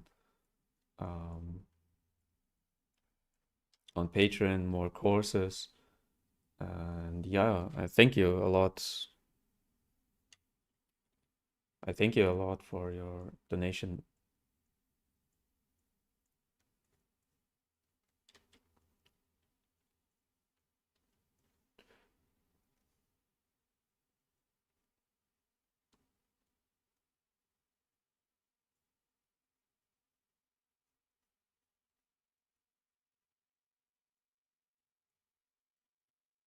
Yeah, even if you are when you are even when you are just typing some questions, some comments under my videos and so on, this helps me a lot too, because I think the algorithm, I hate this word, algorithm. It's very hard to pronounce. But you get the idea what I want to say. The algorithm of YouTube is working like this. So yeah, keep commenting, even if it's I don't know what. Keep ask me some questions or whatever. Because when you ask questions and I react to this, then it helps me uh, for for the algorithm to to be more ranked higher in the search um, algorithm.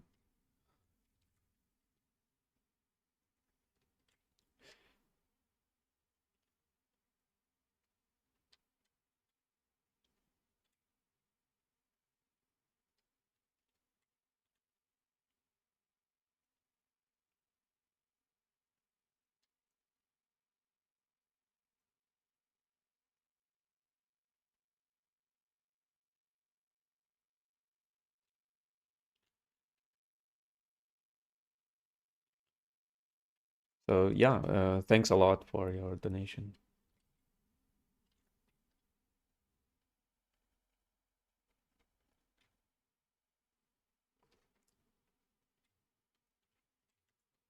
I'm not happy with this painting of the eyebrows. Uh,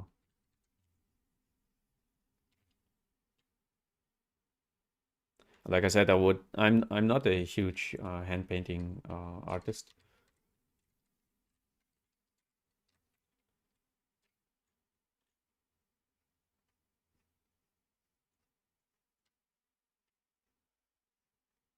I try to get a some kind of like basic painting here.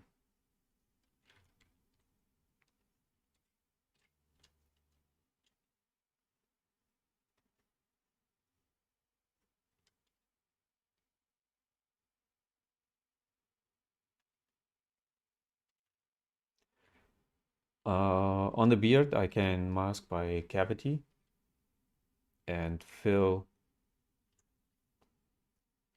this with a darker value and then smooth it out to have a some kind of ambient occlusion there, a basis.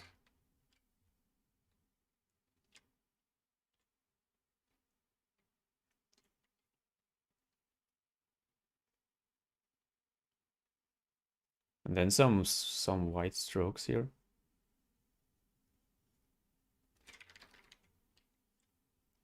Because he has some white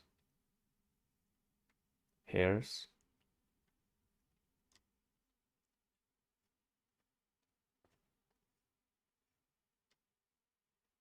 And I try to mimic the flow of the hair with my strokes. Actually, there is nothing too special here happening.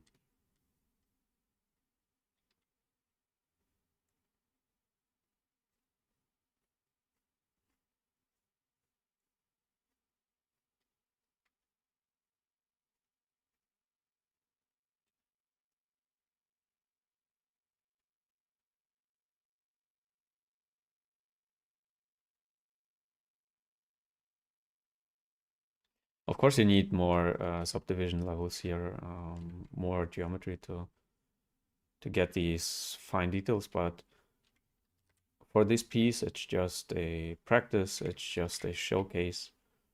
It's totally fine. I would say like this model here is usable for more clarification with your studio when you're working in a team, and you can hand this piece to your art director and say like, okay, I would go with this direction for this character. Is it okay like this? And then work further. So as an artist, you should be very much process oriented. So you have to be able to think in work flows and work processes.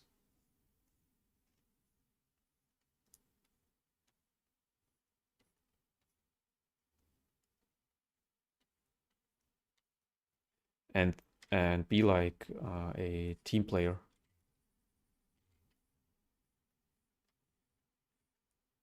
Because actually, especially for animation or game industry, games are always made in teams.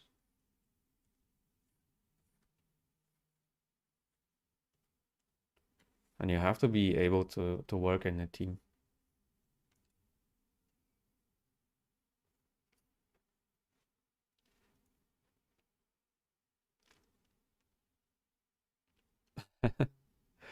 You're 16 and you started learning ZBrush 2 months ago. Is it too late for you? No. Actually, it's I would say it's too early with 16 to learn ZBrush. My advice is you should learn art fundamentals first. So learn art itself. So everything you would say, oh, this is art, learn it. Like drawing, painting, I don't know. Um, even if you're, I said it in my last, I talked about it in my last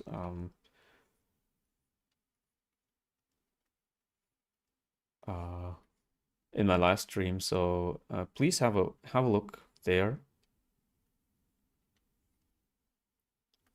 There is a topic, or I talk about yeah, being an artist in general, or what to learn, and from yeah, search for people you can learn from. Please have a look there in the.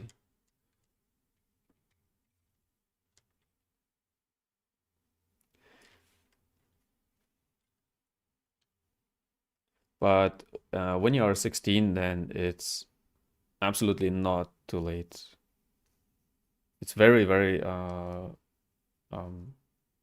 yeah, early actually.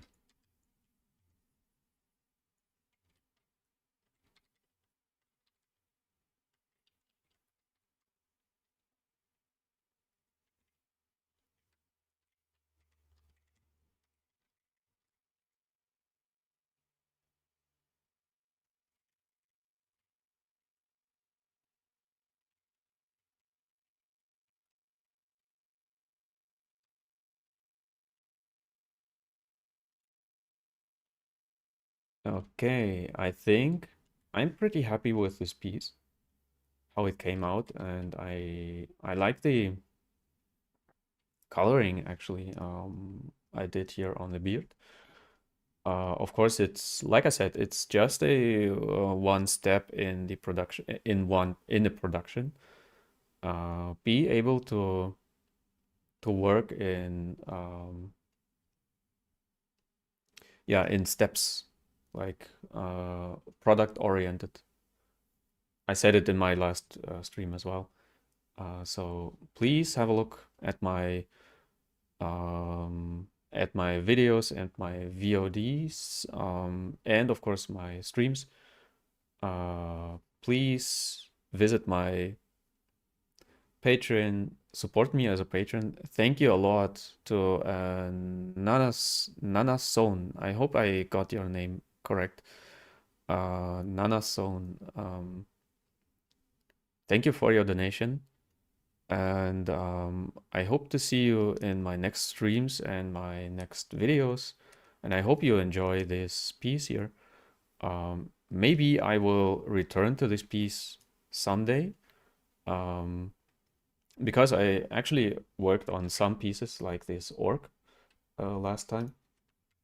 I like it a lot, actually, and I would love to return to these pieces someday and maybe create hair and Blender more, or render it with you guys.